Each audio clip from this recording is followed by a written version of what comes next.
Race 6 on the card is the Fillies and Mares 82 handicap over 1200 metres. Race 6, the first leg of the final. Pick 3 is due off at 3:30. We've got 8 runners to face the starter. We're going to show you a rerun of Loving the Victory, who's won her last 2 starts back to back. Both of those, of course, on the Poly track at Hollywoodbets Greyville way back in June. So we're going to show you a rerun of Loving the Victory, and then we're going to catch up with Flying the Stars trainer Corinne Bestel. Kept together, Sophia Erin's applying the pressure. Harper's Dream towards the inside. Loving the Victory still has a neck to spare. Sophia Erin's putting on the pressure. Star Choice is running on late. Loving the Victory's now looking for the post, and Loving the Victory pulled it out the fire from Sophia Erin. Star Choice in behind these. Silver Dazzle involved in photos with Kylie's Fate for the minor spots. Flying the Star has to be competitive in that race, Warren. You know, it's a very small field. I think out of the 2, I would probably favour her purely because it is 1200 metres, and I don't think that is going to worry her. She's very well and, you know, doesn't know how to run a bad race.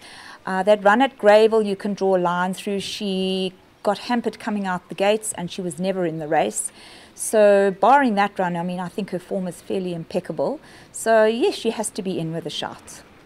She's also a lovely filly, seldom runs a bad race, Warren. My only concern is that it is a 1200 metre, and I think she's probably more effective over the 1000 metre.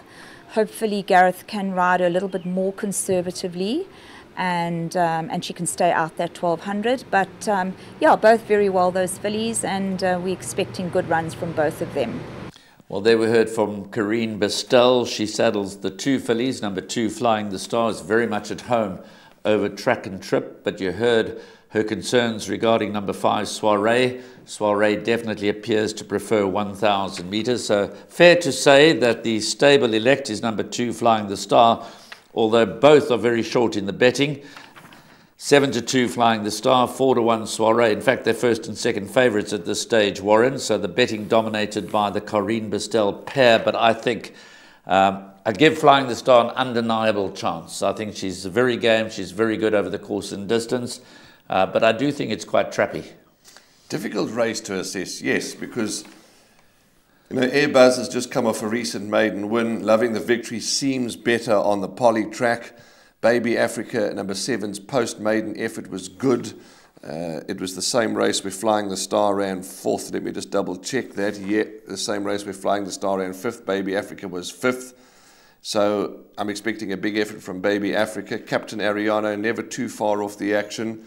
Soiree, yes, the 1200, you know, she might not be as effective over the 12 as she is over the 1000. So a hard race, Retail Therapy can bounce back to best, but I'm in the camp of Flying the Star.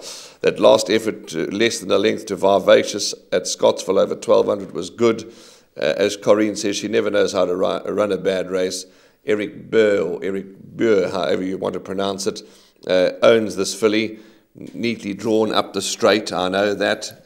Atandiwa Magudwa knows her well.